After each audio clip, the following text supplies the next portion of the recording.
Hold up.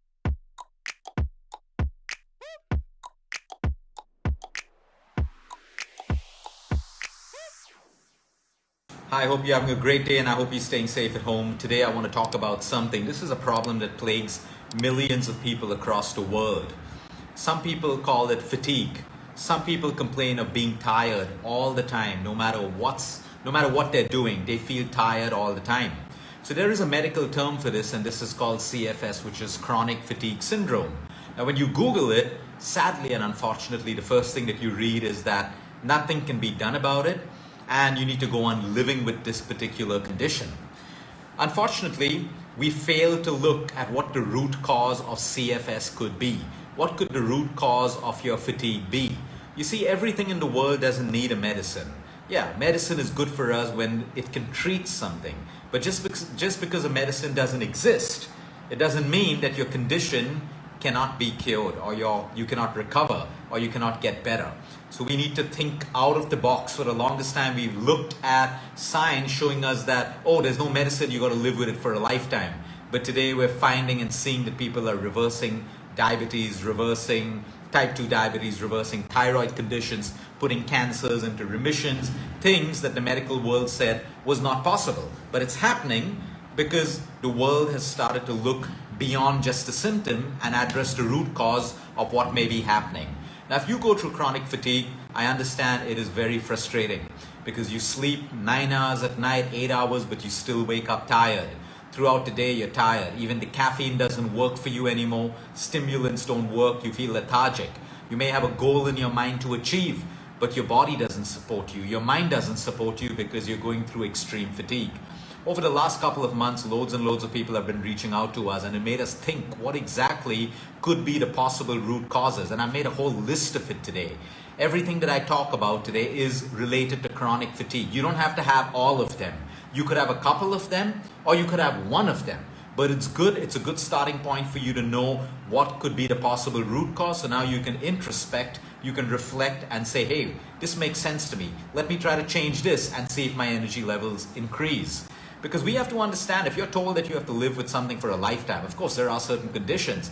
That means our intelligence of the human body has failed us. Because the human body, every second of the day and night, is doing one thing.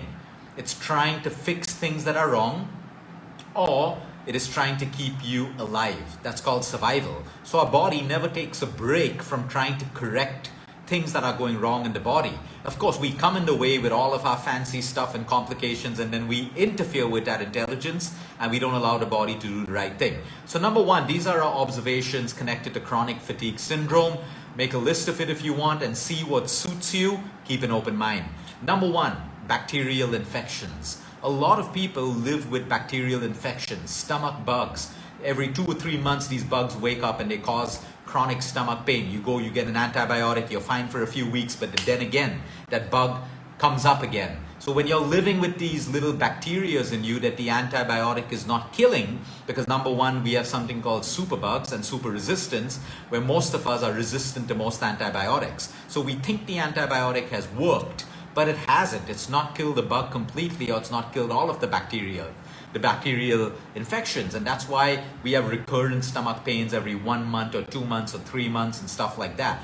This can cause chronic fatigue when you have a bacterial infection that is still living within you.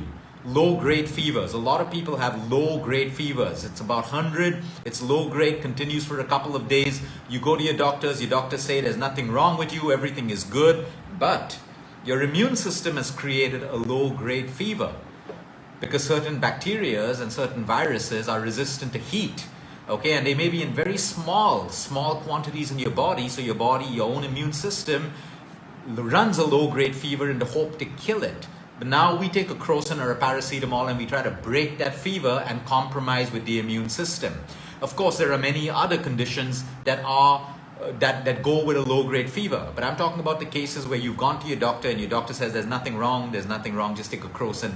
It's a sign to you that you may have a virus or a bacteria very low-grade in your body and your body's trying to kill it. Still, always go to your doctor to check it out, because it could also be so many other things, ranging from a common virus to even a blood cancer. So you want to get it checked. But when it continues for a while, your body's giving you a clue to work on your immune system, to look at bacteria and viruses that may be going undetected. Coming to viruses. Viruses are one of the main reasons for chronic fatigue syndrome. If you've heard of an Epstein-Barr virus, this is probably the last virus that your doctor would check for. But I can't tell you how many thousands of people live with the Epstein-Barr virus. And the one thing it creates in you is constant fatigue, no matter what you're doing. Because these viruses, how does it make you tired? It gets into your cell. It affects the mitochondria of your cell. What is the function of mitochondria? To make energy, to make ATP, that's adenosine triphosphate, which are your energy molecules. So if you have a dysfunction in your mitochondria, you can't produce energy. Now imagine trillions of cells unable to produce energy. What do you have? Chronic fatigue. So you do want to check for an Epstein-Barr virus. You want to check for HPV, you want to check for RRV, and you want to check for a rubella virus or even hepatitis. Because these are viruses that may not correlate with symptoms that you have, but they can cause chronic damage to your mitochondria and to your energy levels and a lot of other problems. So you always want to explore and check if this could be a reason. Autoimmune conditions ranging from psoriasis to eczemas to lupus to vitiligos to arthritis to multiple sclerosis. This can drain you of energy. It happens at a cellular level. Your cells are being attacked by your own immune system, and that can also cause chronic fatigue. So you may want to check, and you may want to do all the panel of tests to see if you have an autoimmune condition. Because if you do, you can then take corrective action. And when you take corrective action, you can now increase your energy levels. A lot of women go through UTIs, urinary tract infections. They're not really serious at times. Sometimes you get burning sensations in your vagina while passing urine. Sometimes it's accompanied by shivers or a fever. Sometimes it could be so low grade that you don't even pick up the symptoms, but this can drain you constantly. So sometimes you may just want to get a urine culture done to make sure that you don't have any pus cells or any bacteria in your urine. You solve the problem, your energy levels may come up. Pneumonia. Okay, all of us are used to coughing and sneezing and all of that stuff. We blame it on pollution, we blame it on moisture. But remember, sometimes if it persists, you do want to go and get your lungs checked up, because even if you have a small pneumonia patch in your lungs, you could be so fatigued, you could be so tired. So you want to check your lung health. These are if it's persistently happening. Now let's say you're tired because you're not sleeping well at night. You're tired because you're sleep deprived, you're watching too much of Netflix. Please don't go to your lung doctor and ask him to do a test. I'm talking about when you've exhausted everything and you're still chronically tired, you want to get your lungs checked. Okay? Emotional trauma in your life. Everyone says, oh, Luke, stress. Everyone has it. Emotional stress, everyone has it. But do you know the amount of energy it drains from your body? Do you know the amount of energy that is drained when you're sad, when you're negative, when you have resentment in you, when you have guilt, when you're struggling to forgive? You know the amount of energy consumed from your body when you're angry, when you're overthinking, when you're anxious? Yes, these are things that you cannot overlook, because if you're constantly stressed, you're constantly draining energy all through the day. You can't sleep at night, you're thinking all through the night. What does that leave you with? Chronic fatigue syndrome. So that's another aspect that you want to look at. Vitamin deficiencies. If you're deficient in vitamin D3 and B12, like 1 in 2 people are deficient in this, your energy levels are going to be low. I know people who have had levels of 1 vitamin D, B12, 50, 60. Within 15 to 20 days of bumping up their vitamins, they start feeling energetic automatically. So you got to see vitamins play a role in conversions. I'm also talking about vitamin B3, B1. What are the roles of these vitamins? They convert food into energy. You could be eating all the food in the world, but if you don't have the vitamin that converts food into energy, you have chronic fatigue, right? Food has to break down into energy. Energy supplies your cells, your mitochondria converts it into energy molecules, ATP, and that's how we have energy. So you even have to look at vitamin deficiencies in your body. Gut problems.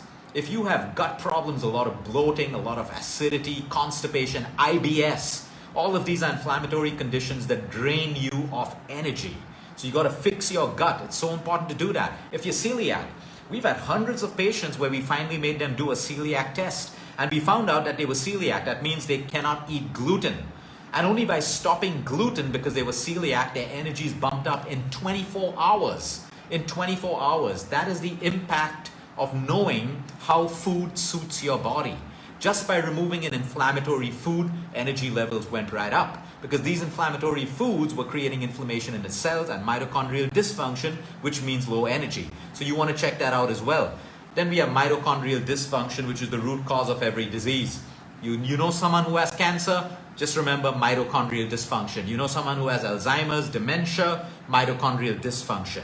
When your cells are unable to create energy, when your cells are getting beaten down by oxidative stress because of free radicals, in short called inflammation, it breeds to all diseases. You cannot have cancer in your body. We all have cancer cells, but they cannot become a full-blown cancer if your mitochondria is working the right way. So every cancer patient has a problem of mitochondrial dysfunction. And mitochondrial dysfunction results in low energy. Your immune system needs energy to perform. Your heart needs energy. Your brain needs energy. Your liver, your kidney. All of these organs start to die or start to age when they don't have the energy to survive. That energy is dependent on your mitochondria. Your mitochondria is dependent on your lifestyle. So remember mitochondrial dysfunction as well. Hypotension. A lot of people don't check their blood pressure, and then when they check it, they realize they have low blood pressure, and the moment they start treating that and taking care of it, their energy levels start to go up higher and higher. Dehydration. Most people are in air-conditioned environments. They don't feel thirsty.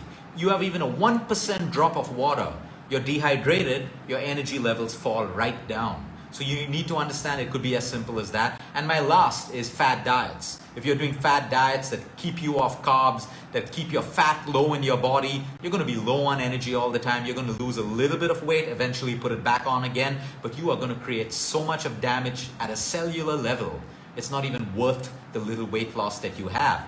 And of course, patients going through chemo and radiation, we need to understand that the side effect of that is mitochondrial dysfunction. So as long as you're balancing the side effects of your treatment, we know that chemo and radiation deplete your B vitamins. That's why you feel tired and weak. So if you're not putting in the B vitamins through your supplements or through your food, you will continue to feel weak. So whenever you're taking a medical treatment, you have to balance it with your nutrition and your lifestyle.